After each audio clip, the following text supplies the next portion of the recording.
মুভির শুরুতে আমরা এলিস নামের একটি মহিলাকে দেখি যার বয়স ছিল 40 বছর, যে পেশায় একজন ম্যাগাজিন এডিটর ছিল। এলিস তার স্বামীর সাথে ডিভোর্স হয়ে যাওয়ার পর সে তার মেয়েকে নিয়ে একলা থাকে। কোম্পানির কাজে এলিস ব্রাজিল যায় এবং সেখান থেকে ফেরার পথে তার বিমানে একটা ছেলের সাথে পরিচয় হয় যার নাম ছিল অ্যাডাম, যার বয়স ছিল 20 বছর এবং সে কলেজ পড়ুয়া ছাত্র ছিল। অ্যাডাম বিমানের ইকোনমি সিট বুক করেছিল, কিন্তু তার সিটে একটি দুষ্ট প্রাকৃতিক ছেলে বসে, তাই তাকে বিজনেস ক্লাস সিটে এলিসের পাশে বসিয়ে দেওয়া হয়। Adam first time business class সিটে বসে অনেক এক্সাইটেড ছিল এবং এনিস তার পাশেই বসে ল্যাপটপে কাজ করতেছিল। হঠাৎ বিমান ল্যান্ড করার সময় পুরা বিমান একটি ঝাঁকুনি দিয়ে ওঠে। তখন এনিস ভয়ে অ্যাডামের হাত ধরে ফেলে। এতে অ্যাডাম অনেক খুশি হয় এবং তার প্রতি আকর্ষিত হতে শুরু করে। আমরা দেখতে পাই এয়ারপোর্টে বিমান ল্যান্ড করার পর এনিস তার পথে চলে যাচ্ছিল। তখন অ্যাডাম তার সাথে কথা বলার চেষ্টা করে, কিন্তু এনিস পুরো বিষয়টা ইগনোর করে বিমান থেকে নেমে যায়। তখন অ্যাডাম এনিসের সিটের নিচ থেকে একটি প্যান্ডাপ পায়, যেটা দেওয়ার জন্য অ্যাডাম এনিসের পিছু পিছু দৌড়ায়, কিন্তু ততক্ষণে এনিস গাড়ি করে চলে যায়।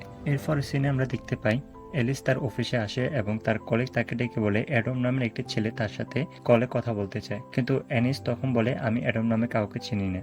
এই বলে সে তার কেবিনে চলে যায়। পরের রাতে এনিস তার কেবিনে দেখতে পায় তার কলিগ একটি নোট লিখে গিয়েছে, যেখানে লেখা ছিল অ্যাডাম নামের ছেলেটি তার হারানো প্যানড্রাইভটার কথা বলে।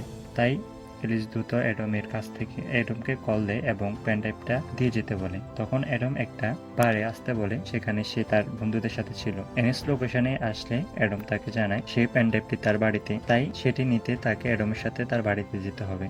তখন দুজন অ্যাডামের স্কুটি করে তার বাড়ি যায় এবং অ্যাডাম প্যানড্রাইভটা তাকে দিয়ে দেয়। এনিস প্যানড্রাইভ নিয়ে চলে আসছিল।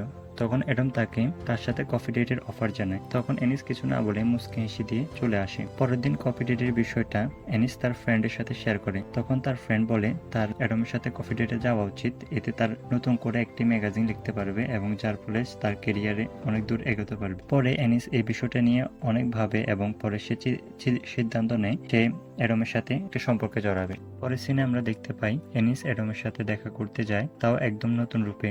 অ্যাডাম তাকে দেখে চোখ সরাতে পারছিল না। এনিস তার সাথে ফ্লার্ট করা শুরু করে এবং দুজনের সাথে কথা বলতে শুরু করে। এনিস অ্যাডামকে তার একটা বন্ধুর পার্টিতে নিয়ে যায় এবং সবার সামনে শো করে যে সে তার কম বয়সী একটা ছেলের সাথে ডেট করছে, এটা দেখানোর জন্য। একটা পর্যায়ে দুজন কথা বলতে থাকে এবং এনিস বলতে থাকে তার ডিভোর্স হয়ে গেছে এবং তার একটি মেয়েও আছে, কিন্তু এতে অ্যাডাম এর কোনো সমস্যা ছিল না। এক পর্যায়ে দেখা যায় এনিসের একটা কল আসে এবং তার বোন তাকে জানায় সে তার জন্য একটি ছেলে দেখেছে এবং তার সাথে ডিনার করতে। তখন সে অ্যাডামকে মিথ্যা বলে এবং বলে তার মেয়ে অসুস্থ, তাই তাকে তাড়াতাড়ি চলে যেতে হবে। তখন মেয়ের অসুস্থর কথা শুনে এনিস তাড়াহুড়ো করে একটি ট্যাক্সি করে তাকে তুলে দেয়। এনিস বাসায় এসে তার বোনের স্বামী এবং ওই ছেলের সাথে ডিনার করে। এনিস ড্রিঙ্ক করেছিল, তাই সে নেশার ঘুরে ছেলেকে অনেক উল্টাপাল্টা প্রশ্ন জিজ্ঞেস করে। এতে ছেলেটি রেগে ওইখান থেকে চলে যায়। এরপর আমরা দেখতে পাই এনিস অ্যাডামকে একটি ফ্যাশন শোতে নিয়ে যায়, যেখানে একটি মেয়ে পা পিছলে পড়ে যায়। তখন অ্যাডাম ওই মেয়েকে সাহায্য করতে সামনে চলে আসে। সেখানে উপস্থিত এনিসের বস অ্যাডামকে দেখে ভালো লাগে। শো শেষ হয়ে যাওয়ার পর এনিস এবং অ্যাডাম ড্রিঙ্ক করে এবং একজন আরেকজনের কাছাকাছি চলে আসে। তখন সেখানে থাকা কিছু মেয়ে তাদের ফটো তুলতে যাচ্ছিল, যেটা তারা দেখে ফেলে, তাই তারা পার্টি থেকে বের হয়ে আসে। তখন অ্যাডাম তার স্কুটি দিয়ে করে এনিসকে তার বাসায় দিয়ে আসে এবং সেখানে তারা একে অপরের সাথে ক্লোজ হয়ে যায়। পরদিন সকালে এলিস রাতের ঘটনাটির জন্য খারাপ লাগে এবং অ্যাডামকে চলে যেতে বলে, কিন্তু বাইরে প্রচুর বৃষ্টি হচ্ছিল, তাই সে বৃষ্টি থামার জন্য অপেক্ষা করছিল।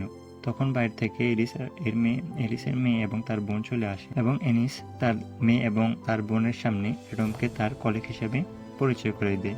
কিছু ফাইল দিয়ে চলে যেতে বলে।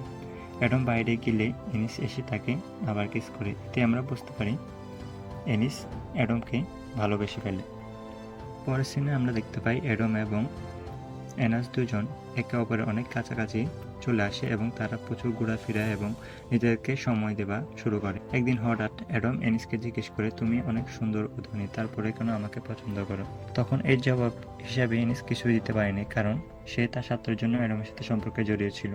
তবে এখন সত্যি সে অ্যাডামকে ভালোবেসে ফেলে। কয়েকদিন পর এনিস তার অফিসের প্রমোশন পেয়ে যায়। তখন সে চিন্তা করে অ্যাডামের সাথে সম্পর্কটা আর টিকিয়ে রাখবে না এবং সে অ্যাডামের সাথে দেখা করতে চায়। যখন অ্যাডামের সাথে এনিস দেখা করে তখন অ্যাডাম তাকে বিয়ের প্রস্তাব দেয়। এটা শুনে এনিস অনেক হতাশ হয়ে পড়ে।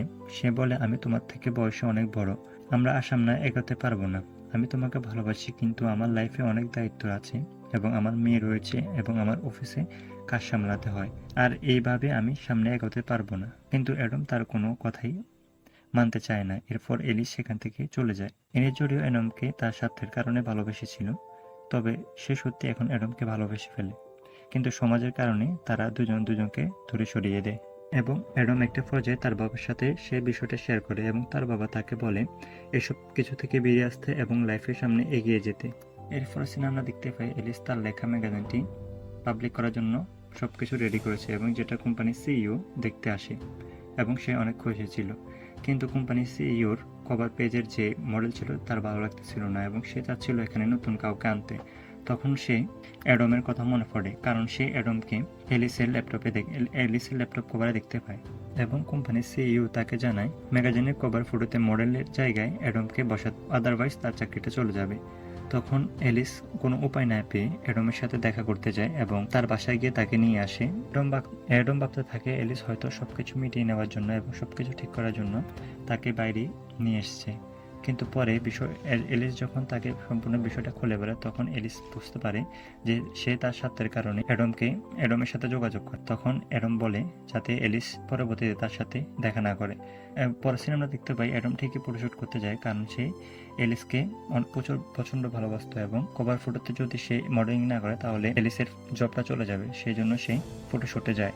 এবং আমরা দেখতে পাই সেখানে এলিসের বন্ধু অ্যাডামকে সবকিছু বলে যে শুধু সেই ম্যাগাজিনের জন্য অ্যাডামকে কীভাবে ইউজ করে।